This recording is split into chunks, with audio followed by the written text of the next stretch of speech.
Hello hi student welcome to Tapanjyoti education श्रेणी सप्तम पिला माने तुम न्यू एमआईएल बुक रो साहित्य बहिर कलामाणिक विषयटी आसी यार आम प्रश्न उत्तर कर कवि हेले अभिमन्यु सामंत सिंहार। चलतु देखा तुम प्रश्न उत्तर सब कौन आसी पाठरू। आस वर्तमान आमे यही कविता उपरे चर्चा करिबा एवं निम्न दिया जाइथिबा कार्य फर्द को करिबा। मु जहा बुझिली आस यार प्रश्न उत्तर करिबा। निम्न दिया जाइथिबा प्रत्येक प्रश्न पई केतोटी उत्तर दिया जाइछि, ठीक उत्तरटी बाछ।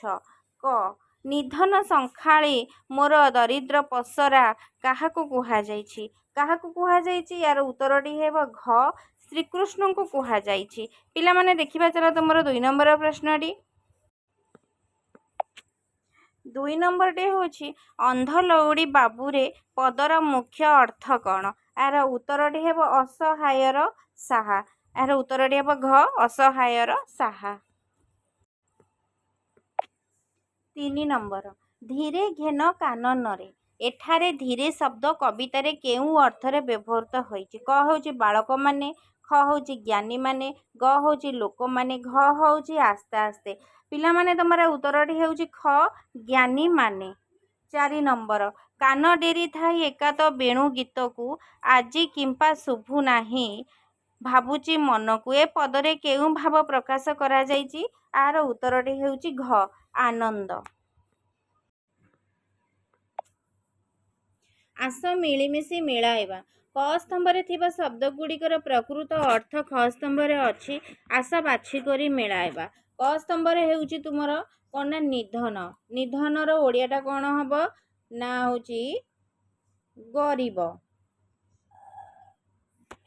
तार 2 रे होछि नंदन। नंदनर होछि पुत्र। तापर होछि अधाम। अधामर होछि कोन राबिडी। मृत्यु मृत्युर होଉଛି कोमल। बारुथाई बारुथाईर होଉଛି उत्तरटी होଉଛି मना करिबा। पद्यांशरे आलोचना। एही कवितारू किछि पद्यांश निम्ନରେ दिया जाइछि। याकू पढ़ी बुझी दलरे आलोचना करी सरल भाषारे लेखक डाकिनी लोभांती बोली डरुथाई मने बार बार बारुथाई जीवा पाई बने। कला माणिकरे आस आर आमे देखिबा सरलार्थ सबू।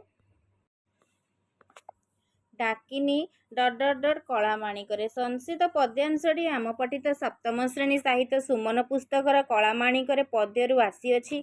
एठारे कवि अभिमन्यु सामंत सिंहार माता यशोदांक पुत्र वियोगरे हृदयर व्याकुलता प्रकाश करिछन्ति। श्रीकृष्ण प्रतिदिन सकाळु गोपाल बालक मानक सह बनकू गोरु चराइबा जाआंती। मात्र माँ यशोदांक मनरे सबुबेले एक भय लागी रहिथाए। से भाबंती जे तांको पुत्र बणरे हिंस्र जंतु किंबा अन्यान्य विपद विषय किछि जानी नाहांती। कृष्णଙ୍କୁ बणकू पठाइबा परे यशोदांक मन स्थिर रहे नाही। से पागली प्राय होई तांकरी कथा ही भाबंती। पुअर सामान्य विलंबरे माँक हृदय जो आशंका सृष्टि हुए ता एठारे अति निखुण भावे वर्णित होइछि। ख नेलु नाही काहे पाई तो कठाऊ छता बने कंटा लागी होए मृदु पाद चिंता। कला माणिकरे यार सरलार्थ देखिबा। नेलु कला माणिकरे संस्कृत पद्यांशटी आम पठित सप्तम श्रेणी साहित्य सुमन पुस्तकर कला माणिकरे पद्यरू आसीअछि। एठारे कवि अभिमन्यु सामंत सिंहार कृष्णक चिंतारे व्यतीत स्नेहमयी जननी यशोदांकर विलाप वर्णना करिछन्ति। संध्यारे गृहକୁ प्रत्यावर्तन करिबारे विलंब हेबारु यशोदा कृष्णଙ୍କ चिंतारे व्याकुल होई उठिछन्ति।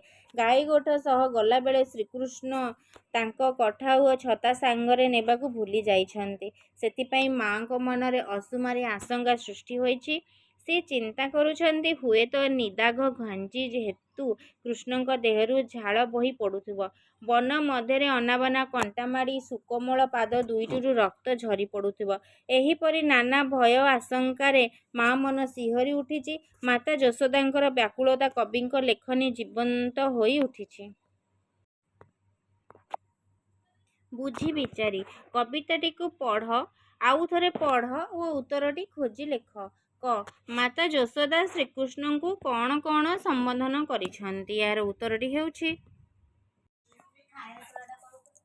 ଉତ୍ତର ହେବ ମାତା ଯଶୋଦା ଶ୍ରୀକୃଷ୍ଣଙ୍କୁ କଳାମାଣିକ, ନିଧନ ଶଙ୍ଖାଳି, ଦରିଦ୍ର ପସରା, ଅନ୍ଧ ଲଉଡ଼ି, ହୃଦୟ ରତ୍ନହାରା, ଜୀବ ଜୀବନ, ନୟନ ପ୍ରତିମା ଏବଂ ହରିଚନ୍ଦନ ବୋଲି ସମ୍ବୋଧନ କରି ଡାକିଛନ୍ତି।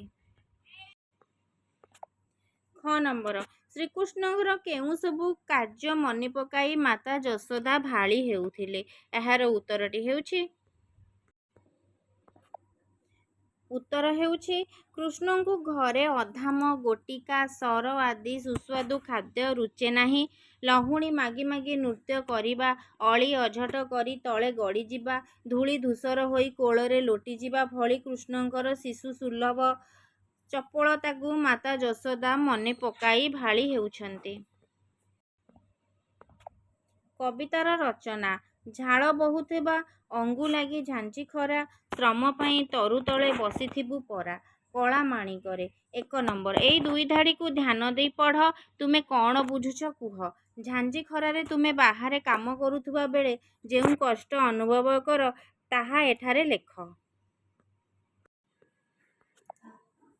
ଏହାର ଉତ୍ତର ହେବ ବାହାରେ ପ୍ରଚଣ୍ଡ ଖରାରେ କାମ କଲେ ଦେହରୁ ପ୍ରଚୁର ଝାଳ ବାହାରେ, କ୍ଳାନ୍ତ ଲାଗିବା ଯୋଗୁଁ ଶରୀର ଶିଥିଳ ହୋଇଯାଏ ଏବଂ ଶୋଷ ବହୁତ ହୁଏ।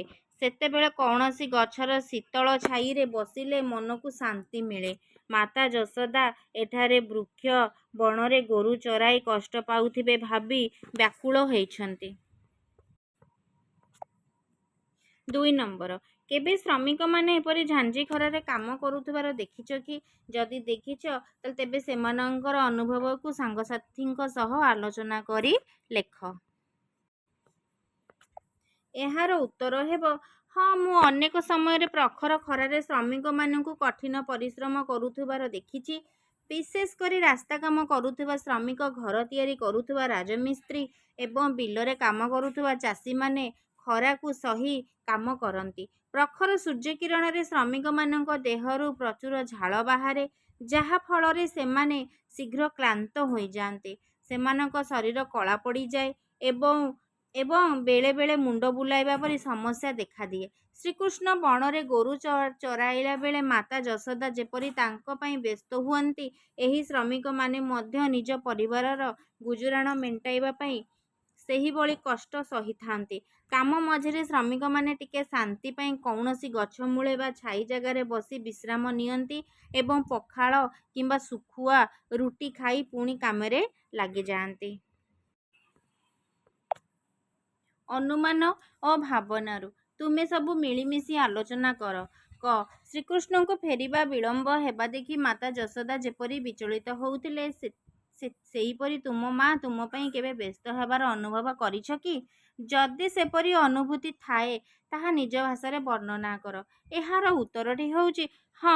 ଅନେକ ସମୟରେ ବିଦ୍ୟାଳୟରୁ ଫେରିବା ଟିକେ ବିଳମ୍ବ ହେଲେ ବା ବାହାରେ ଖେଳିବାକୁ ଯାଇ ଠିକ୍ ସମୟରେ ଘରକୁ ନ ଫେରିଲେ ମା ବହୁତ ବ୍ୟସ୍ତ ହୋଇ ପଡ଼ନ୍ତି। ସେ ବାରମ୍ବାର ଦୁଆର ମୁହଁକୁ ଆସି ମୋ ବାଟକୁ ଚାହିଁ ରହନ୍ତି। ଖ. ଯଦି ତୁମକୁ ଶ୍ରୀକୃଷ୍ଣଙ୍କ ସହ କଥାବାର୍ତ୍ତା ହେବାର ସୁଯୋଗ ମିଳନ୍ତା, ତେବେ ତୁମେ ତାଙ୍କୁ କ'ଣ କ'ଣ ପଚାରନ୍ତ? ଏହାର ଉତ୍ତରଟି ହେବ ଯଦି ମୋତେ ଶ୍ରୀକୃଷ୍ଣଙ୍କ ସହ କଥା ହେବାର ସୁଯୋଗ ମିଳନ୍ତା, ତେବେ ମୁଁ ତାଙ୍କୁ ପଚାରନ୍ତି, ହେ ପ୍ରଭୁ, ଆପଣ ବଂଶୀରେ ଏତେ ମଧୁର ସ୍ୱର କେମିତି ବଜାନ୍ତି? ଆପଣଙ୍କୁ ଲବଣୀ କାହିଁକି ଏତେ ପ୍ରିୟ? ଆଉ ବଣରେ ଗୋରୁ ଚରାଇବା ସମୟରେ ଆପଣଙ୍କୁ କ'ଣ କଷ୍ଟ ହୁଏ ଓ କାହିଁକି ହୁଏ ନାହିଁ କି? ଶବ୍ଦର ରୂପ। ଯେପରି ଜନକ ଓ ଜନନୀ ମିଶିଲେ ଜନକ ଜନନୀ ହେଉଛି, ସେହିପରି ଏହି ବୃକ୍ଷ ଭିତରେ ଦିଆଯାଇଥିବା ଶବ୍ଦମାନଙ୍କୁ ବାଛି ଯୋଡ଼ି ଶବ୍ଦ ଲେଖ। ଯୋଡ଼ି ଶବ୍ଦ ଆମେ ଲେଖିବା ଆ ଭିତରୁ ବାଛିକି ନା ମାତା, ପିତା, ଭଲ, ମନ୍ଦ,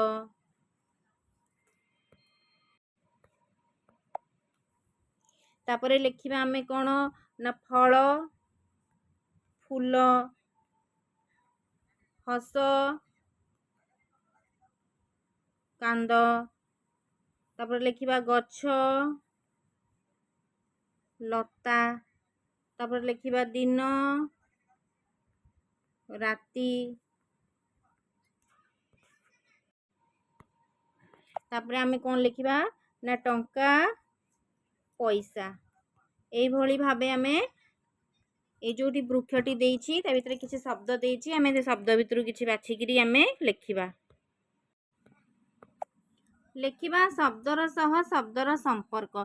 ଶ୍ରୀକୃଷ୍ଣଙ୍କ ସହିତ ସମ୍ପର୍କ ଥିବା ଶବ୍ଦ ଗୁଡ଼ିକ ମନେ ପକାଇକି ଯୋଡ଼। ଯେମିତି ଶ୍ରୀକୃଷ୍ଣଙ୍କର ନାମ ହେଉଛି ବେଣୁ। ତାପରେ ଆଉ କ'ଣ ହେବ ନା ଲବଣୀ। ଆଉ କ'ଣ ନା କଠାଉ। ଆଉ କ'ଣ ହେବ ନା ଛତା। ଆଉ କ'ଣ ହେବ ନା ଅଧାମ।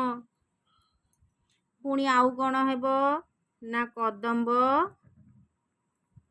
ଗଛ। ପୁଣି କ'ଣ ହେବ ପିଲାମାନେ ନା ହେବ ମୟୂର ଚୂଳ। କ'ଣ ହେବ ନା ମୟୂର ଚୂଳ। ପଦ୍ୟାଂଶ ମିଳନ। ନିମ୍ନରେ କ ସ୍ତମ୍ଭ ଖ ସ୍ତମ୍ଭ ପଦ୍ୟର କେତେକ ଧାଡ଼ି ଦିଆଯାଇଛି। ଯେଉଁ ଧାଡ଼ି ସହ ଯାହାର ସମ୍ପର୍କ ଅଛି ତାହାକୁ ଗାର ଟାଣି ମିଳାଅ। କ ସ୍ତମ୍ଭରେ ଅଛି ନେଲୁ ନାହିଁ କାହିଁ ପାଇଁ ତୋ କଠାଉ ଛତା।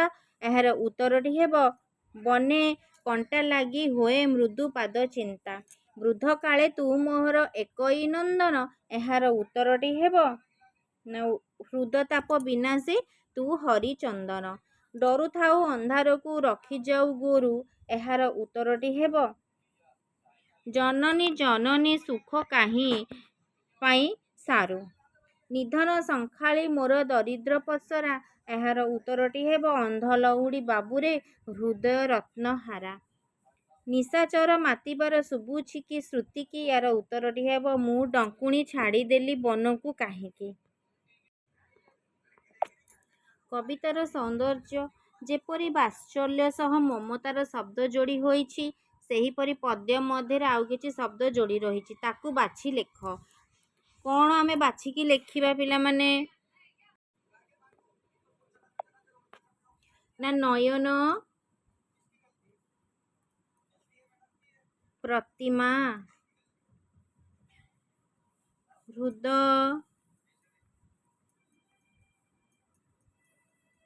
ରତ୍ନହାର।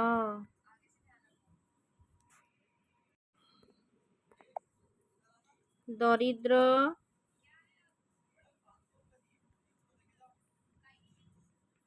ପସରା, ନିଧନ,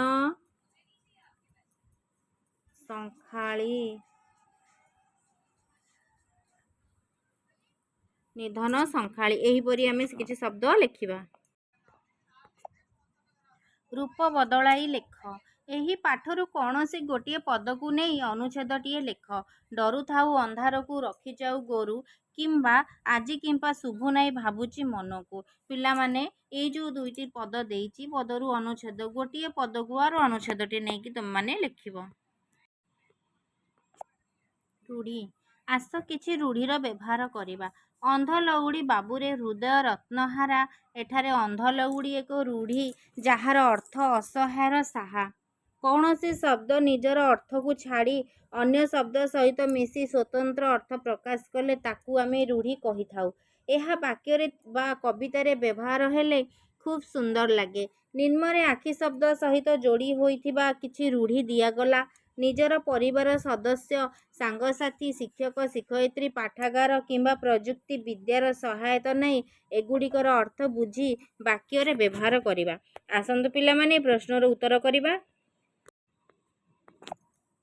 ଆଖି ରଖିବା। ଏହାର ଅର୍ଥ ହେଉଛି ଲକ୍ଷ୍ୟ ରଖିବା। ଜାତୀୟ ସ୍ୱାର୍ଥକୁ ଆଖି ଆଗରେ ରଖି ଆମକୁ କର୍ତ୍ତବ୍ୟ ସମ୍ପାଦନ କରିବାକୁ ହେବ। ଆଖି ଦେବା। ଏହାର ଅର୍ଥ ହେଉଛି ବିଷ ଦୃଷ୍ଟିରେ ଦେଖିବା। ପର ଦ୍ରବ୍ୟ ପ୍ରତି ଆଖି ଦେବା ଠିକ୍ ନୁହେଁ। ଆଖି ପକାଇବା। ଲୋଲୁପ ଦୃଷ୍ଟି ପକାଇବା। ଚୋର ତୁମର ଟଙ୍କା ପଇସା ଉପରେ ଆଖି ପକାଇଲାଣି। ଏହାର ବ୍ୟବହାର ହେବ କ'ଣ ବାକ୍ୟରେ ନା ଚୋର ତୁମର ଟଙ୍କା ପଇସା ଉପରେ ଆଖି ପକାଇଲାଣି। ଆଖି ବୁଲାଇବା ମୋଟାମୋଟି ଦେଖିବା। ଇଂରାଜୀ ପରୀକ୍ଷାକୁ ଯିବା ପୂର୍ବରୁ ବହି ଉପରେ ଟିକିଏ ଆଖି ବୁଲାଇବା ଉଚିତ। ଆଖି ବୁଜିବା ଏହାର ଅର୍ଥ ହେଉଛି ମୃତ୍ୟୁବରଣ କରିବା। ଆକୁ ବ୍ୟବହାର କରି ଲେଖିଲେ ବାପା ଆଖି ବୁଜିବାର ମାସେ ହୋଇନି ପୁଅମାନେ ମାଆକୁ ଛାଡ଼ି ଚାଲିଗଲେ। ଆଖିକି ପାଇବା ଏହାର ଅର୍ଥ ହେଉଛି ପସନ୍ଦ କରିବା। ଆକୁ ବାକ୍ୟରେ ଗଠନ କଲେ ବାପା ଆଣିଥିବା ଜିନିଷ ଆମର ଆଖିକି ପାଇଲା ନାହିଁ। ଆଖିରେ ଧୂଳି ଦେବା ଆର ଅର୍ଥ ହେଉଛି ଠକି ଦେବା। ବାକ୍ୟରେ ଲେଖିଲେ କୃତଜ୍ଞ ଲୋକ କେଉଁ ମୁହୂର୍ତ୍ତରେ ଆଖିରେ ଧୂଳି ଦେଇଦେବ ଠିକ୍ ନାହିଁ। ସମସ୍ତଙ୍କ ପ୍ରସ୍ତୁତି କବିତାର ପ୍ରତ୍ୟେକ ପଦକୁ ଭିନ୍ନ ଭିନ୍ନ ଢଙ୍ଗରେ ଆବୃତ୍ତି ଅଭିନୟ କରିବେ। ଆବୃତ୍ତି ବ୍ୟକ୍ତିଗତ, ଆବୃତ୍ତି ଦଳଗତ, ଅଭିନୟ ବ୍ୟକ୍ତିଗତ, ଅଭିନୟ ଦଳଗତ। ପିଲାମାନେ ଏଇଟା ଥିଲା ତୁମର ପ୍ରଥମ ବିଷୟର ପ୍ରଶ୍ନ ଉତ୍ତର। ଯଦି ଭିଡ଼ିଓଟିକୁ ଭଲ ଲାଗିଥିବ ତାହେଲେ ନିଶ୍ଚିନ୍ତ ସେୟାର, କମେଣ୍ଟ ଆଉ ସବସ୍କ୍ରାଇବ୍ କରିନେବ। ରହିଲି, ଜୟ ଜଗନ୍ନାଥ।